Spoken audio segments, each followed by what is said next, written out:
నమస్తే welcome to Swatantra news. This is Sumitra. బులెటిన్ల ముందుగా హెడ్లైన్స్. ముగిసిన సీఎం జగన్ ఢిల్లీ పర్యటన. రాష్ట్ర హక్కుల కోసం కేంద్రం పెద్దలతో మంతనాలు. 2 నెలలు కాకముందే ఇంత రాద్ధాంతమా? హామీలన్నీ ఖచ్చితంగా అమలు చేస్తామన్న రేవంత్. పివి నరసింహారావుకు భారతరత్న హర్షం వ్యక్తం చేసిన తెలుగు రాష్ట్రాల నేతలు. పరారీలో బాల్క సుమన్. సీఎంను దూషించిన వ్యవహారంలో మాజీ ఎమ్మెల్యేపై కేసు నమోదు. శివబాలకృష్ణ కన్వెన్షన్ రిపోర్టులో కీలక విషయాలు. ఐఏఎస్ అరవింద్ కుమార్ పేరు ప్రస్తావన.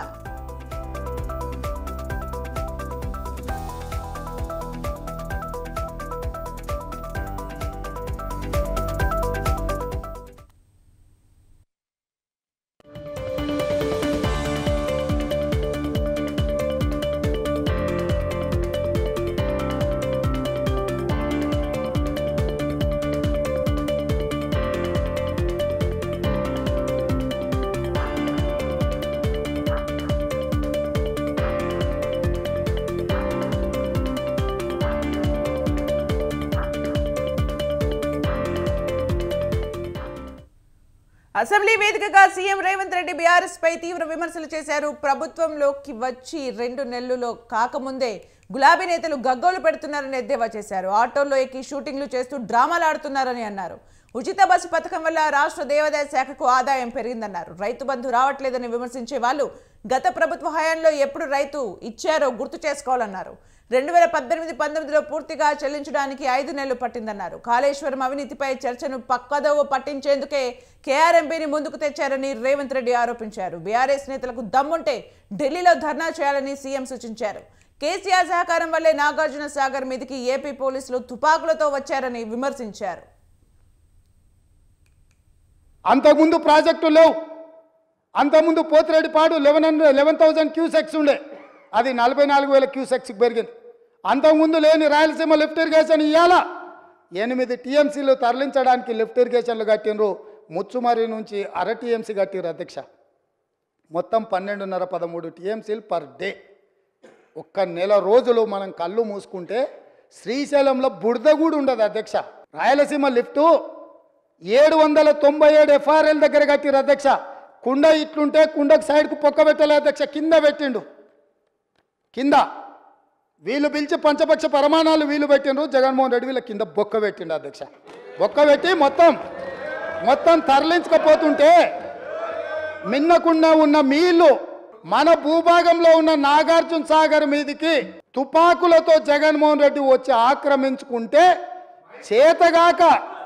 చేతగాని సన్నాసులాక ఇక్కడ ప్రభుత్వం చూస్తుంటే ఇవాళ రాయలసీమలో ఉన్న ప్రాజెక్టుల నుంచి నీళ్లు తరలించకపోతుంటే ఎవరు అడ్డుకోవాలి అధ్యక్ష? అంతకుముందు ప్రాజెక్టు లేవు.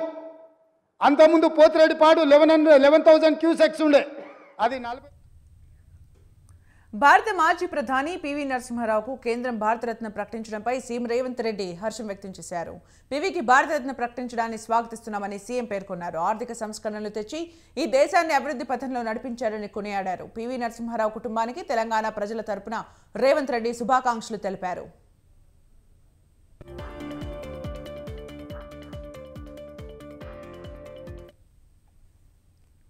పివికి భారతరత్న రావడం చాలా గొప్ప విషయమని కూతురు వాణిదేవి అన్నారు. పివికి భారతరత్న తెలంగాణకు గర్వకారణమని తెలిపారు.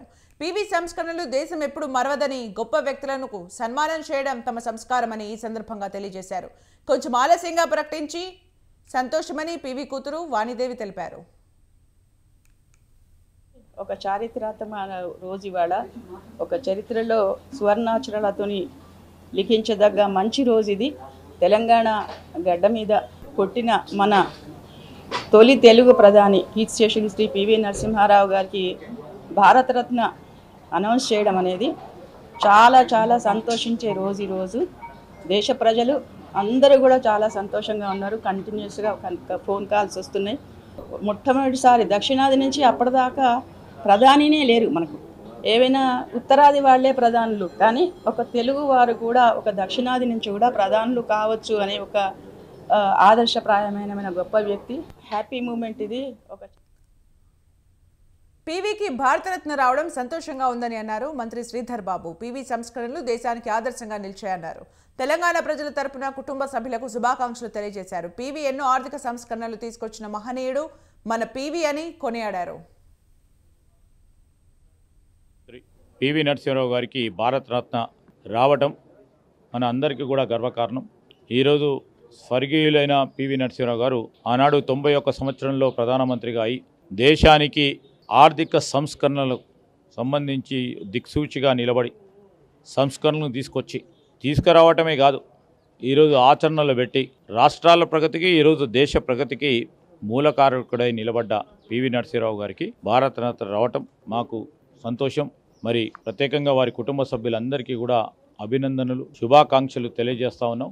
దానికి తోడు మేము ప్రత్యేకంగా మాకు మరింత సంతోషంగా ఉంది. మా మంత్రి నియోజకవర్గాన్ని నుంచి 4 మార్లు శాసనసభ్యుడిగా, రాష్ట్ర మంత్రిగా, ముఖ్యమంత్రిగా, మా ప్రాంతం నుంచి మా ప్రజాప్రతినిధిగా అనేక సేవలు మా ప్రాంతానికి కానీ ఈ రాష్ట్రానికి కానీ అందించి ఈరోజు ఇక్కడున్న ఒక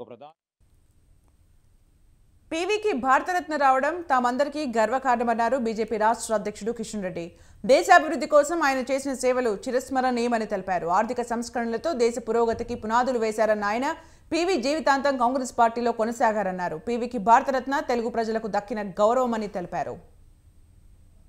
చెందినటువంటి చరణ్ సింగ్ రైతు కుటుంబం నుంచి రాజకీయాలకు వచ్చి దేశ ప్రధానిగా ఎదిగి ఒక రైతు పక్షపాతిగా, పేద ప్రజల పక్షపాతిగా చరణ్ సింగ్ సేవలు అందించిన విషయం మనకందరికీ తెలుసు. ఎమర్జెన్సీకి వ్యతిరేకంగా పోరాడినటువంటి వ్యక్తి చౌదరి చరణ్ సింగ్. అదేవిధంగా వ్యవసాయ రంగంలో మరి సంస్కరణలు తీసుకురావాలని, నూతన వ్యవసాయ విధానం దేశంలో ప్రవేశపెట్టాలని, హరిత విప్లవానికి పితామహుడుగా వివరించినటువంటి మరి ప్రొఫెసర్ ఎంఎస్ స్వామినాథన్ గారు కూడా ఈరోజు భారతరత్న పురస్కారం ఇవ్వడము అది స్వామినాథన్ గారికి ఇచ్చినట్టు కాదు, ఈ దేశంలో ఉన్నటువంటి రైతు సమాజానికి, రైతులందరికీ భారతరత్న ఇచ్చినట్టే మనం చేస్తా ఉన్నాను. చౌదరి చరణ్ సింగ్ కుటుంబానికి, స్వామినాథన్ కుటుంబానికి, మన తెలుగు ప్రజల ముద్దుబిడ్డగా దేశ దివంగత మాజీ ప్రధానమంత్రి పివి నరసింహారావుకు భారతరత్న పురస్కారం దక్కింది. దేశంలో ఆర్థిక సంస్కరణలకు ఆద్యుడైన ఆయనకు కాంగ్రెస్ పార్టీ గుర్తింపు ఇవ్వలేదు. కాంగ్రెస్ పార్టీతో పాటు దేశానికే గర్వకారణమైన పివి నరసింహారావుకు బీజేపీ ప్రభుత్వం అత్యున్నత పురస్కారం ప్రకటించడం పట్ల పివి కుటుంబ సభ్యులు హర్షం వ్యక్తం చేస్తున్నారు. దేశాన్ని అన్ని రంగాల్లో ముందుకు తీసుకువెళ్లి తెలుగు ప్రజల కీర్తిని ప్రపంచానికి చాటిన గొప్ప నాయకుడు అని పివి నరసింహారావు మనవడు బీజేపీ రాష్ట్ర అధికార ప్రతినిధి సుభాష్ తెలిపారు. ఆలస్యంగా వచ్చిన పీవీకి భారతరత్న రావడం సంతోషంగా ఉందని అంటున్న పీవీ మనవడు సుభాష్తో మా ప్రతినిధి Srinivas face to face. Telugu ప్రజల కీర్తిని ప్రపంచవ్యాప్తంగా సాటి ఆర్థిక సంస్కరణలను తీసుకొచ్చి దేశానికి ముందుకు నడిపించినటువంటి ప్రధాని పివి నరసింహారావు మరణాంతరం భారత రత్న అవార్డునిచ్చి ప్రభుత్వం గౌరవించింది. ఆ గౌరవాన్ని ఆయన కుటుంబ సభ్యులు ఏ విధంగా ఆనందాన్ని పంచుకుంటున్నారనే విషయం తెలుసుకుంటాం. పివి నరసింహారావు మనవడు సుభాష్ మనతో ఉన్నారు. అదే విషయాన్ని అడిగి తెలుసుకుంటాం. సార్, చాలా సంవత్సరాల తర్వాత ప్రధానిగా పనిచేసినటువంటి మీ తాతగారు పివి నరసింహారావుకు భారతరత్న అవార్డు ఇచ్చారు. దీన్ని ఏ విధంగా మీరు చూస్తున్నారు? చాలా సంతోషమైన విషయం ఇది, స్వాగతిస్తున్నాం. ముందుగా నరేంద్ర మోదీ గారి ప్రభుత్వానికి ఒక మంచి మనిషిని ఈరోజు గుర్తించి గౌరవించి సన్మానించినందుకు వారికి మా కుటుంబ తరఫున వారికి పాదాభివందనం చేస్తున్నాం. ఇది చాలా ఎమోషనల్ ఫీలింగ్ ఇది. ఎందుకంటే పివి నరసింహారావు గారు అని చెప్పంగానే వారిని కాంగ్రెస్ పార్టీ అవమానించినారు, కాంగ్రెస్ పార్టీ సరిగా పట్టించుకోలేదు, మరణాంతరం అనేకమైన ఇబ్బందులకు గురి చేసినారు అని చెప్పి మాట దానికి అన్ని మొత్తం కప్పిపుచ్చుకున్నందుకు ఈరోజు మోదీ గారి ప్రభుత్వం ఒక అరుదైన గౌరవం, భారతదేశంలో అత్యున్నతమైన స్థానం మనకి ఇచ్చినందుకు వారికి ధన్యవాదాలు తెలుపుతూ, అలాగే తెలంగాణ భారతీయ జనతా పార్టీ అధికార ప్రతినిధిగా మన తెలుగు ప్రజల ముద్దుబిడ్డ ఎంతోమంది ఈరోజు విదేశాల్లో ఉన్నారంటే ఒక మధ్యతరగతి వాళ్ళు పివి నరసింహారావు గారు చేసిన ఆ రోజు మొత్తం సంస్కరణలను ఈ రాష్ట్రం అభివృద్ధి చెందాలి, ఈ దేశం అభివృద్ధి చెందాలి, ప్రజలందరూ కూడా బాగుండాలి, ప్రజలందరూ కూడా బాగుపడాలని చెప్పి ఒక దేశం మొదలు తర్వాత పార్టీ, తర్వాత కుటుంబం, తర్వాత నేను అనే ఆలోచించే విధానాలను రూపొందించిన వ్యక్తి శ్రీ పివి నరసింహారావు గారికి ఇంత మంచి మరి అవార్డు ఇవ్వడం చాలా సంతోషంగా ఉంది. ధన్యవాదాలు తెలుపుతున్నాను. ముఖ్యంగా భారతీయ జనతా పార్టీ తెలంగాణ రాష్ట్ర శాఖ మరి ఈ అవార్డుకు ఎంతోమంది కృషి చేసి, ముఖ్యంగా కిషన్ రెడ్డి గారు, బండి సంజయ్ గారు, డాక్టర్ లక్ష్మణ్ గారు, బండారు దత్తాత్రేయ గారు, ఇంకా ఎంతోమంది నాయకులు మరి ఎన్నోసార్లు చెప్పి తప్పకుండా వారికి మంచి గౌరవం వస్తుంది, ఒక మంచి రికగ్నైజేషన్ వస్తుంది అని చెప్పి వారి మాట నిలబెట్టుకున్నందుకు వాళ్ళకు కూడా నేను ధన్యవాదాలు తెలుపుతున్నాను.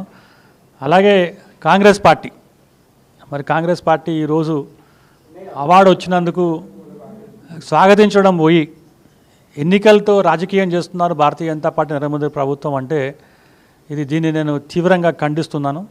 సార్, ముఖ్యంగా కాంగ్రెస్ పార్టీ కష్టకాలంలో ఉన్నప్పుడు, దేశం ఆర్థిక ఇబ్బందులు పడుతున్న సమయంలో ప్రధానిగా బాధ్యత తీసుకున్నటువంటి పివి ఇటు దేశాన్ని ఇటు కాంగ్రెస్ పార్టీని రెండింటిని ముందుకు నడిపించి ఆ పార్టీకి జవసత్వాలు తీసుకొచ్చాడు, దేశాన్ని ఆర్థికంగా ముందుకు నడిపించారు. కాంగ్రెస్ గుర్తించలేదని మీరు అనుకుంటున్నారా? కాంగ్రెస్ అసలుకే గుర్తించలేదు. కాంగ్రెస్ గుర్తించడం పోగా వారిని అవమానం చేసింది.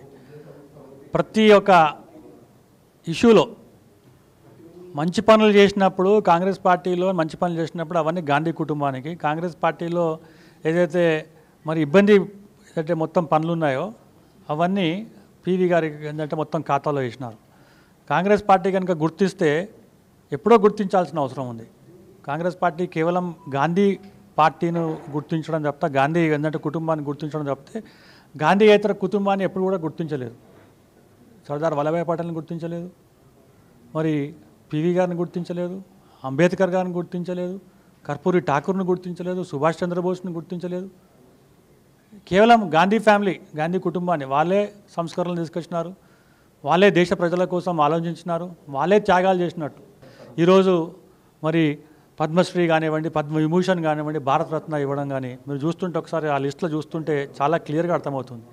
ఇంతమందికి గర్వం ఏంటంటే గర్వకారమైన ఈ అవార్డులను వాటికే వెన్నె తెచ్చి మరి వారి సేవలను గుర్తించి నరేంద్ర మోదీ గారు ప్రభుత్వం తీస్తున్నందుకు వారికి అభిమానం, వారికి ఏంటంటే ధన్యవాదాలు తెలుపుతున్నాం.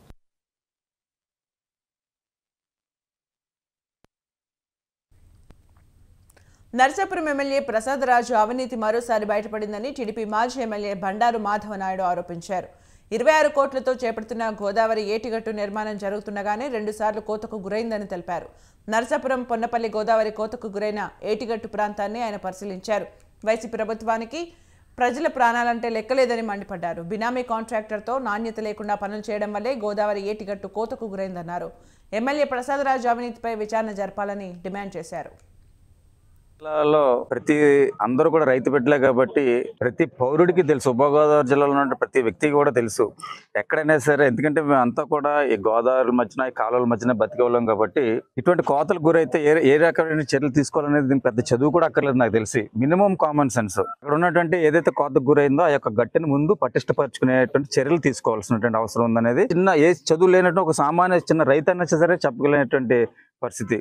అటువంటిది ఈ యొక్క ఏటుగట్టు ఏదైతే ఉందో, ఇక్కడ కోతకు ఏదైతే గురైందో, దీన్ని ఫస్ట్ ఆఫ్ ఆల్ ఎక్కడ కూడా దీన్ని రక్షణ చర్యలు తీసుకోవాలి. ఫస్ట్ ఆఫ్ ఆల్ అంటే ముందు బల్లీస్ అన్ని కట్టాలి. ముందు దీన్ని ఫర్దర్గా కోతకు గురవకుండా ఏదైతే మన సర్వీ బాధులు ఇటువంటివన్నీ ఉన్నాయో అన్ని కట్టి ముందు కోతకు గురవకుండా ఆఫ్ చేసి తర్వాత ఎదురు ఉన్నటువంటి గొయ్యి ఏదైతే ఉందో ఆ గొయ్యినంతా కూడా పోడ్చాల్సినటువంటి అవసరం ఉంది.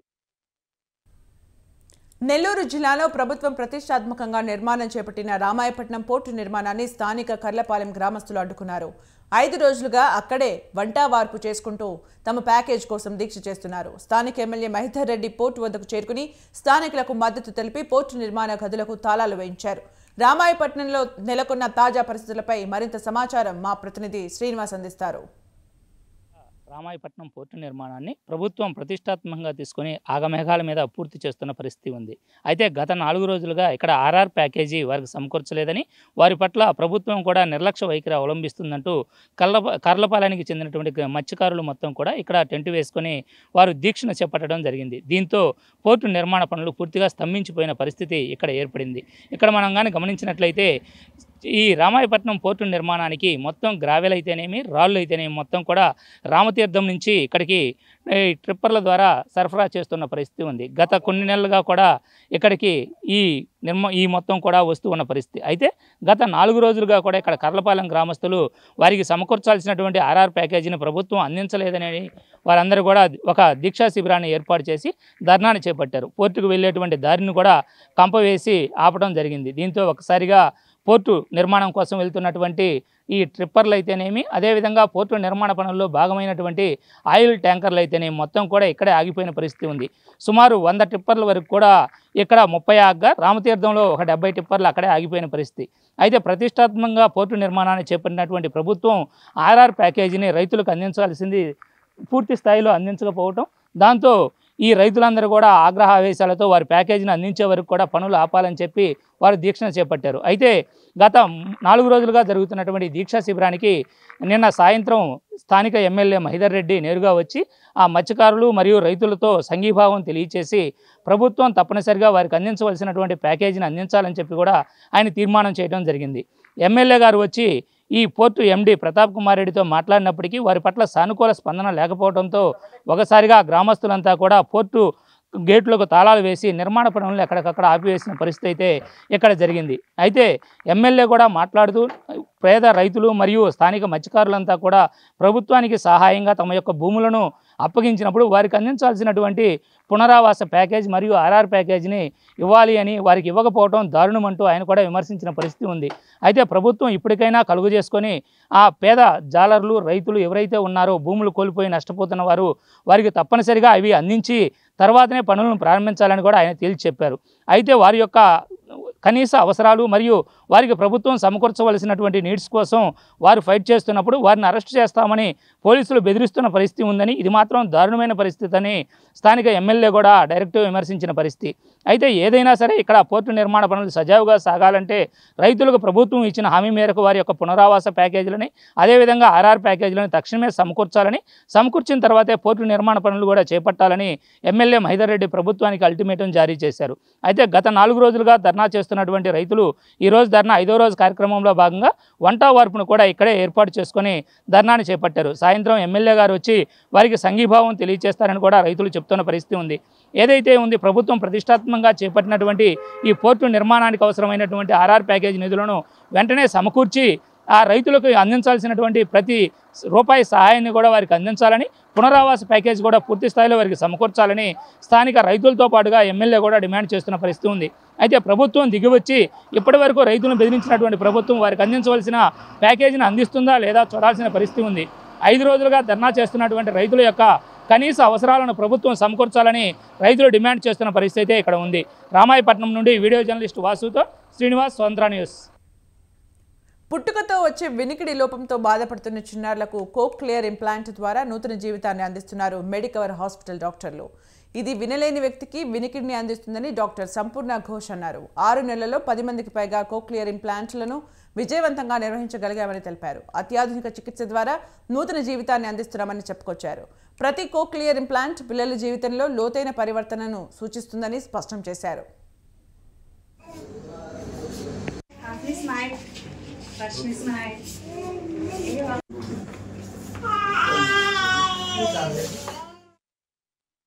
There is a myth. They tell me, ma'am, guntulo emi problem unda, kondonaliki problem unda. So they don't understand the problem is the child is not hearing. Hearing lakipote shabdam radu, language skill radu. The problem is in hearing. But to understand that, they are losing important 3 years, 2 years just to come to the doctor to ask this question. So the purpose of today's press meet or to raise the awareness in the society. If your child is not saying a word by the age of 1 year, if your child is not able to say a sentence by the age of 2 years, please do not delay. Do not think that another 6 months will wait and then go to the doctor. Please come to your pediatrician or ENT doctor or audiologist like Mr. Sandeep, this kind of specialty. And in society there is a myth. They tell me ఆరోగ్యవంతమైన సమాజాన్ని నిర్మించాలంటే బాలలు ఆరోగ్యవంతమైన అలవాట్లు చేసుకోవాలని చిత్తూరు జిల్లా వైద్య ఆరోగ్య శాఖ అధికారి డాక్టర్ ప్రభావతి దేవి అన్నారు. జాతీయ నులిపురుగుల నివారణ దినోత్సవాన్ని పురస్కరించుకొని బాలలకు అల్బెండజోల్ మాత్రల్ని పంపిణీ చేశారు. పాఠశాల విద్యార్థులకు నులిపురుగుల నివారణ మాత్రల్ని డిఎంహెచ్ఓ అందజేశారు. జిల్లా వ్యాప్తంగా సుమారు 3 లక్షల మందికి పైగా విద్యార్థులకు మాత్రలు పంపిణీ చేస్తున్నట్లు డిఎంహెచ్ఓ ప్రభావతి దేవి తెలిపారు.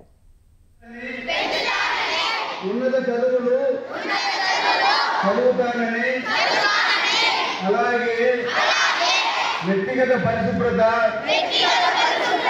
పరిసరాల పరిశుభ్రత పట్ల రోజువారీగా ఆచరిస్తారని. సంగారెడ్డి జిల్లా సదాశివపేట మున్సిపాలిటీలో అవిశ్వాసం నెగ్గింది. బీఆర్ఎస్ కు చెందిన మున్సిపల్ చైర్పర్సన్ జయమ్మకు వ్యతిరేకంగా 22 మంది ఓటు వేశారు. సదాశివపేట నూతన మున్సిపల్ చైర్పర్సన్ గా బీఆర్ఎస్ కౌన్సిలర్ అప్పర్ణ శివరాజ్ పాటిల్ను ఎన్నుకునే అవకాశం ఉంది. మొత్తం 26 మంది సభ్యుల్లో అవిశ్వాసానికి అనుకూలంగా 22 మంది ఓటు వేయగా 4 కౌన్సిలర్లు గైర్హాజరయ్యారు. పార్టీలకు అతీతంగా అప్పర్ణ శివరాజ్ పాటిల్కే కౌన్సిలర్లు మద్దతు తెలిపారు. వ్యతిరేకంగా ఓటు వేయడానికి ఉన్నారో వాళ్ళు హ్యాండ్స్ రేజ్ చేయండి. సో వచ్చిన వాళ్ళు ప్రతి ఒక్కరు కూడా తీర్మానానికి అనుకూలంగా మీరు ఓటు వేశారు చేతులు కాబట్టి. ఈ తీర్మానానికి వ్యతిరేకంగా ఎవరు కూడా ఓటు వేయలేదు, చేతులు అవ్వట్లేదు కాబట్టి అంతా రికార్డ్ చేసుకున్నాం. దయచేసి ఒక 15 నిమిషాలు అక్కడే ఉండండి. తర్వాత మినిట్స్ సర్క్యులేట్ చేయడం జరుగుతుంది. మీ సిగ్నేచర్ తీసుకుంటాం. ఎవరు వ్యతిరేకంగా ఓటు వేయడానికి ఉన్నారో వాళ్ళు హ్యాండ్స్ రేజ్ చేయండి.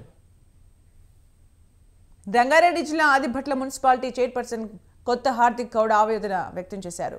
తనపై అవిశ్వాసం పెట్టడం ఎంతో బాధాకరంగా ఉందని అన్నారు. బీసీ మహిళలని చూడకుండా తనపై అక్కసుతో పదవి నుంచి తొలగించాలని చూస్తున్నారని మండిపడ్డారు.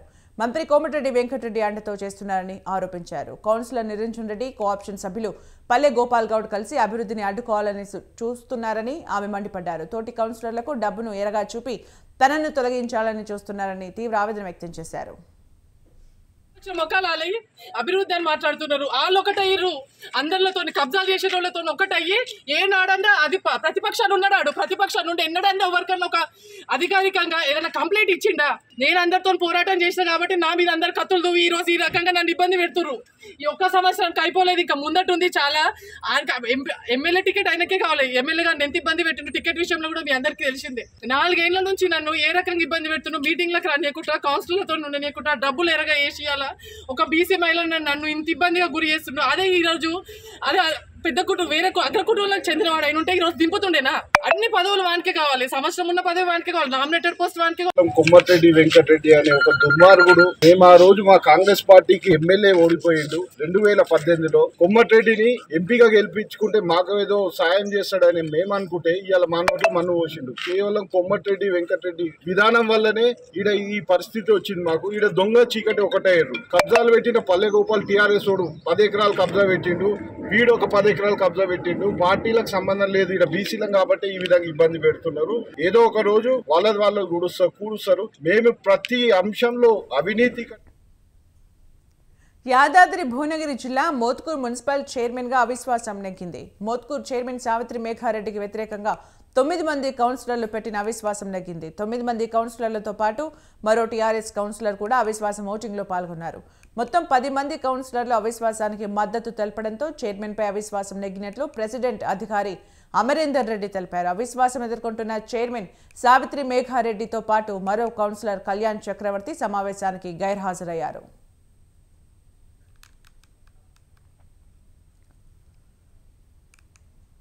చంద్రబాబు ఆక్వా రంగానికి చేసింది శూన్యమని రాష్ట్ర పశుసంవర్ధక మత్స్యశాఖ మంత్రి సిదిరి అప్పలరాజు అన్నారు. నర్సాపురంలో Andhra Pradesh fisheries university national fisheries development board ఆధ్వర్యంలో నిర్వహించిన మత్స్య సంపద జాగృత అభియాన్ వర్క్ షాప్లో మంత్రి అప్పలరాజు, నర్సాపురం ఎమ్మెల్యే ముదునూరి ప్రసాదరాజు పాల్గొన్నారు. సీఎం జగన్ ఆక్వా రంగానికి పెద్దపీట వేశారని, ఆక్వా రైతులకు లబ్ధి చేకూర్చే కార్యక్రమాలు చేశారన్నారు. నర్సాపురంకు ఆక్వా యూనివర్సిటీ సాధించిన ఘనత ముదునూరి ప్రసాదరాజుకే దక్కిందన్నారు. 3,000 కోట్లకు పైగా ఆక్వా రైతులకు సబ్సిడీ ద్వారా అందించిన దమ్ము ధైర్యం ఉన్న ముఖ్యమంత్రి జగన్మోహన్ రెడ్డి అని కొనియాడారు. జగన్మోహన్ రెడ్డి గారి వల్ల ఆక్వా క్రాప్ హాలిడే తీసుకొచ్చింది వాళ్ళు మాట్లాడతారు. నేను ఇక్కడ విచ్చేసినటువంటి మిమ్మల్ని అందరినీ ఒక విషయం అడగదలుచుకున్నాను. నిజంగా ఈరోజు జగన్మోహన్ రెడ్డి గారు అనేటటువంటి వ్యక్తి ముఖ్యమంత్రిగా లేకపోతే, once again I retreat my words, ఈరోజు జగన్మోహన్ రెడ్డి గారు అనేటటువంటి ఒక వ్యక్తి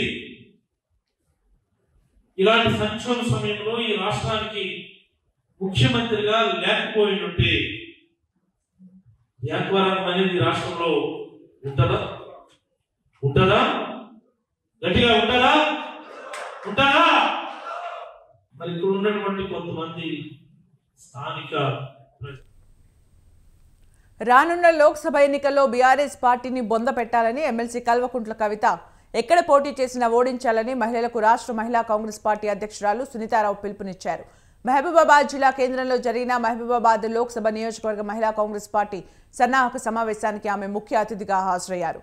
చట్టసభల్లో 33% రిజర్వేషన్ల కోసం మహిళలు ఐకమత్యంగా అలుపెరగని పోరాటం చేయాలని, రాష్ట్రంలో 17 లోక్సభ నియోజకవర్గాల్లో 33% మహిళలకు టికెట్లు కేటాయించాలని కోరారు. ఆడబిడ్డల సంక్షేమమే కాంగ్రెస్ ప్రభుత్వం ధ్యేయమన్నారు. బీఆర్ఎస్ హయాంలో డబుల్ బెడ్రూమ్లు, బీసీ, దళిత బంధు పథకాలు ప్రజలకు ఎందుకు ఇవ్వలేదని ప్రశ్నించారు. సంక్షేమ పథకాల అమల్లో దళారులు డబ్బులు దండుకున్నారని విమర్శించారు.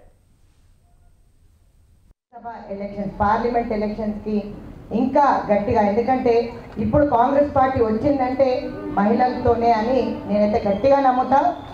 ఎందుకంటే మన ఓటు బ్యాంకు చాలా కీలకమైనది.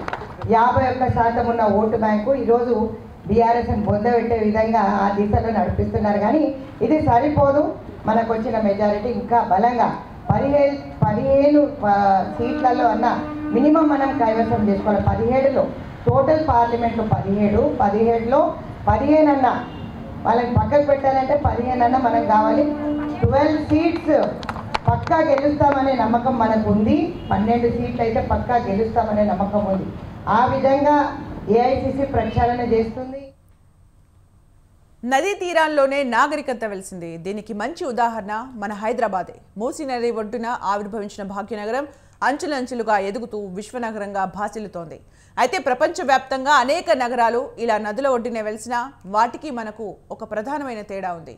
అదేంటంటే ఆయా నగరాలు, ప్రభుత్వాలు తమకు ప్రాణాధారమైన నదుల్ని కాపాడుకున్నాయి. మనం మాత్రం అమృతతుల్యమైన జల వనరుని గరల ప్రవాహంగా మార్చేస్తున్నాం. అసలు మూసీ విషయంలో ఏం జరిగింది? గత 70 ఏళ్లలో ఈ నది ఏ విధంగా దురవస్థ పాలైంది? ఇప్పుడు మూసీ పరిస్థితి ఎలా ఉంది? నదీ దుస్థితికి చేరడంలో ప్రజల పాపం ఎంత? పాలకుల నిర్లక్ష్యం ఎంత? ఇలాంటి అంశాలపై స్వతంత్ర టీవీ మూసీ గోస పేరుతో స్పెషల్ ఫోకస్ నిర్వహిస్తోంది. ఇందులో భాగంగా ప్రతిరోజు సాయంత్రం 6 గంటలకు ప్రత్యేక కథనం ప్రారంభమవుతుంది. మూసీ గోస ధారావాహికలో మొదటి కథనాన్ని ఇప్పుడు చూద్దాం.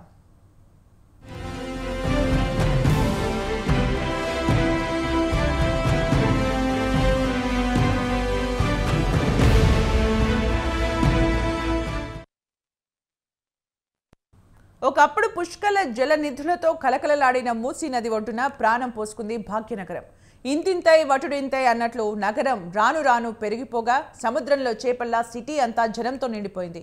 ఆ తర్వాత మంచునీటి మూసీ నది మురికిమయమైంది.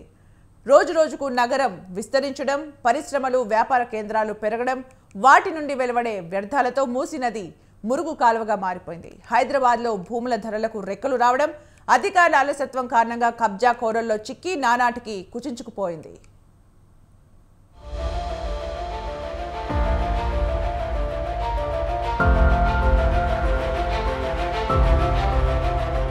హైదరాబాద్ చరిత్రలో మూసీ నదికి ఎంతో నేపథ్యం ఉంది.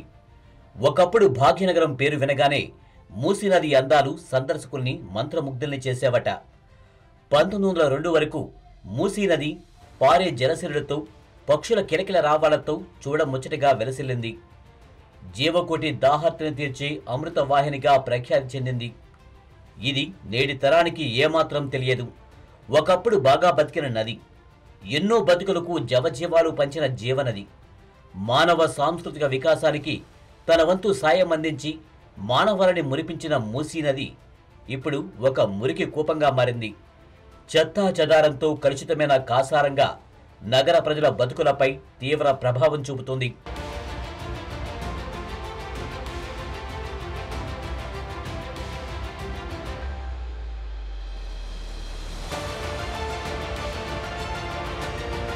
వికారాబాద్ జిల్లా అనంతగిరి కొండల్లో పుట్టిన మూసీ నది దారి పొడవునా జీవకోటి దాహం తీరుస్తూ 240 కిలోమీటర్ల పారుతూ నల్గొండ జిల్లాలో కృష్ణానదిలో కలుస్తుంది. సముద్ర మట్టానికి 2168 అడుగుల ఎత్తులో పుట్టి తూర్పు దిశగా ప్రవహించి హైదరాబాద్ గుండా ప్రవహిస్తుంది. మూసీ నదికి 4000 చదరపు మైళ్ల క్యాచ్మెంట్ ఏరియా ఉంది. హైదరాబాద్ నగరానికి ఆధారమైన మూసీని పూర్వం ముచుకుంద నదిగా వ్యవహరించేవారు. ఈ మూసీ నదికి పురాణ ప్రాశస్త్యం కూడా ఉంది.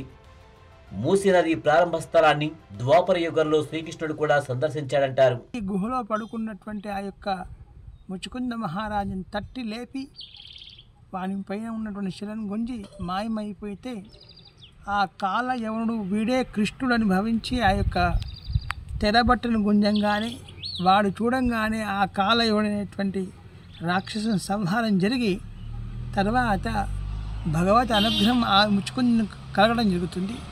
అట్టి సమయం లోపల ముచుకుంద మహారాజు భగవంతుని ప్రార్థిస్తారు, స్వామి నాకు మోక్షాన్ని కలిగించండి అని చెప్పేసి అర్థించినప్పుడు నువ్వు అనేకమైనటువంటి రాక్షస సంహారం చేశావు కనుక తక్షణమే నీకు మోక్షం జరగదు కనుక నీవు లోకానికి ప్రసిద్ధి కా అని చెప్పేసి నది అయిపారు అని చెప్పేసి అటువంటి వరాన్ని ఇవ్వడం జరిగింది. ఆ అట్టి వరమే ముచుకుందా నది అని పారింది. ఈనాడు మూసి అనేటువంటి పేరుతో ప్రసిద్ధి చెందడం జరిగింది. ఆ యొక్క నదీ తీర్థం అనంతగిరి క్షేత్రం నుంచి వెళ్ళడం చాలా విశేషం అండి. ఆ నదిలో ఎవరైతే స్నానం చేస్తారో అనేకమైనటువంటి పాప పరిహారాలు అవుతాయని చెప్పేసి చెప్పబడుతుంది. ఇప్పుడైతే మూసి ప్రక్షాళన అనేటువంటి కార్యక్రమం దాని గురించి. హైదరాబాద్ నగరంలో మూసీ నది సుమారు 35 కిలోమీటర్లకు పైగా ప్రవహిస్తుంది. ఒకప్పుడు శుభ్రమైన నీటితో ప్రవహించే ఈ నది హైదరాబాద్ పరిసరాల్లో సాగు తాగునీటి అవసరాలను తీర్చింది. కానీ ఇప్పుడు మురుగునీటికి కేర్ ఆఫ్ అడ్రస్గా మారింది. కాలుష్యానికి, మానవ వ్యర్థాలు, రసాయనాల కలయికతో ప్రవహించే ఈ మురుగునీరు కాలకుట విషంగా తయారైంది. ప్రస్తుతం భాగ్యనగర వాసులను తన విషకొరలతో బంధిస్తోంది. ఒకప్పుడు నదీ పరివాహక ప్రాంతంలో అనేక పంటలకు సాగునీటిని అందించి రైతులకు ఆదాయ వనరుగా ఉంటూ పుర ప్రజలకు ఆహార ఉత్పత్తులు అందించింది. మరి ఇప్పుడు కలుషితమైన నీటితో దోమలకు కేంద్రంగా మారింది.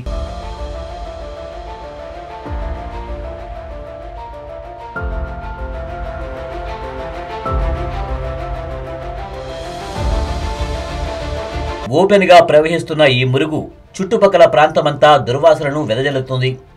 ఈ ప్రాంతానికి కొత్తగా వచ్చిన వారు ముక్కు మూసుకోక తప్పదు. ఇక నిత్యం వెళ్లేవారు సైతం మూసి మురుగు వాసన భరించలేక ముక్కుపటాలను మూసుకుని ఊపిరాడక నానా యాతన పడతారు. ఇదిలా ఉంటే ఈ మురికి కూపంలోనే వేలాది మంది నిరుపేదలు బతుకులీడుస్తున్నారు. ఒకవైపు మురుగు, మరోవైపు కబ్జాలు మూసి స్వరూపాన్ని మసకబారేలా చేశాయి. మూసీలోకి చేరుతున్న మురుగు విషంతో సమానంగా తయారైంది. ఇటీవల పొల్యూషన్ కంట్రోల్ బోర్డు నిర్వహించిన పరీక్షల్లో నీటిలో ఆక్సిజన్ స్థాయి అధోగతికి చేరిందనే సంగతి బయటపడింది. గండిపేట్, బాపుఘాట్, ముసారాంగ్బాగ్, నాగోన్, ఫిర్జాదిగూడ, ప్రతాపసింగారం, పిల్లాయిపల్లి ప్రాంతాల్లో మూసీ నీటి నమూనాలను పరిశీలించగా గండిపేట వద్ద మాత్రమే నీటిలో ఆక్సిజన్ స్థాయి చెప్పుకోదగినట్లుగా ఉందని తేలింది.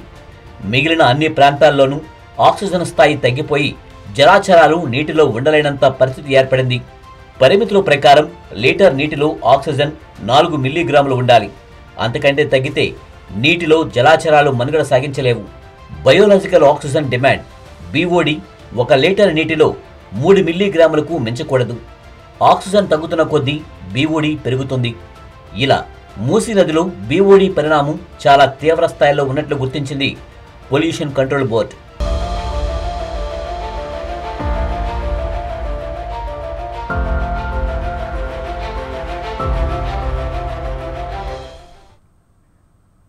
మూసీ నది ప్రక్షాళనకు ప్రభుత్వాలు ఎలాంటి చర్యలు తీసుకున్నాయి, అవి ఎంతవరకు ఫలితాలనిచ్చాయి అనే అంశంపై ప్రత్యేక కథనాన్ని రేపటి మూసీ గోస ధారావాహికలో చూద్దాం. కీప్ వాచింగ్ స్వతంత్ర.